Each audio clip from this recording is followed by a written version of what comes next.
So I realize it's been quite a long time since I posted my last video about putting my workshop together, and I thought I would give you an update. A couple of people say what's going on, and the truth is I've been working quite hard at it, and but there's been changes. I've had to make things, there's been time delays, and also I have to work for a living, so there have been some delays. So I thought I'd give you a quick run round and show you where I am now. Again, really appreciate any comments. If you think I've done something wrong, if you think I should do something better, please do say. I'm not saying I'll do it, but I'd certainly be interested to know. So let's have a look around and you tell me what you think.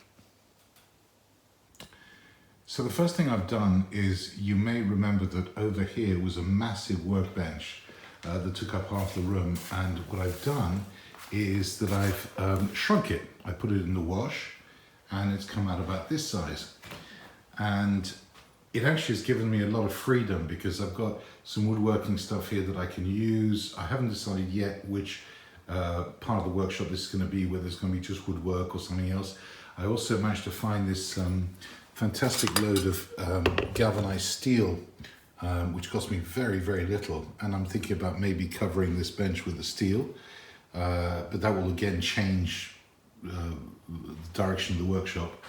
The milling machine is here. It's pretty much put together now. I've done all the electrics.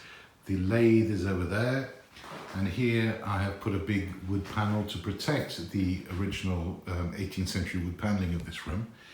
And also I've got the electricians to put in loads of power points, which has been great. I've tried to build a few things to hold tools up, and this is an architect's cabinet, which I got, believe it or not, for £40 at an auction.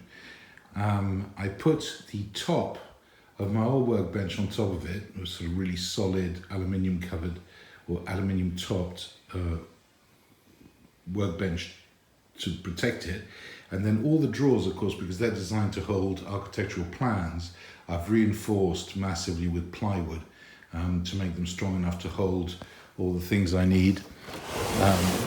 I've got a load of stuff in all the drawers now. Again, it's going to expand, but some of this stuff is quite heavy and the drawers are holding out really well. And what this has given me actually is the opportunity to save part of this room for machines, because there are a few more machines I need to put in here. So I've got my pillar drill and my bandsaw, but I also want a grinder. I'm going to make myself a knife grinder. I want to do some welding, although the welding I'm not going to do in this room because this is a grade 1 listed room, and I think that's going to really not go very well. So I'm going to do that in the cellar, and I'm going to put a 32 amp supply in the cellar. And then over here, this shelf unit's going to go, and I'm going to put a grinder in here. And I've got, you see this black stuff here? It's absolutely wonderful. I've put it behind the milling machine and the lathe. It's actually used to protect flooring, but it's actually really, really good. And I'm going to cover those panels with that material, and then I'm going to build a stand for my bench grinder, and that's going to go in there.